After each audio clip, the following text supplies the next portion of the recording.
Civil விவகாரங்களில் காவல்துறை தலையிட தடை விதிக்க உத்தரவிடக் கோரி மெட்ராஸ் உயர்நீதிமன்ற மதுரை அமர்வில் தொடரப்பட்ட மனுக்கள் மீதான விசாரணை நடைபெற்றது. அதில் உச்சநீதிமன்றம், உயர்நீதிமன்றம் உத்தரவு பிறப்பித்துள்ள நிலையில் தொடர்ந்து தலையீடு செய்வது ஏன் என நீதிபதி கேள்வி எழுப்பியிருக்கிறார்.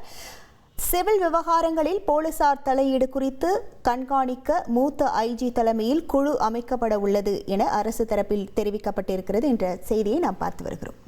ட்ரெண்ட ஃப்ரெண்ட் ஆக்கிக்கோங்க. தந்தி டிவியின் சப்ஸ்கிரைபர்ஸ் அண்ட் ஃபாலோவர்ஸ் குடும்பத்துல நீங்களும் இணையுங்க.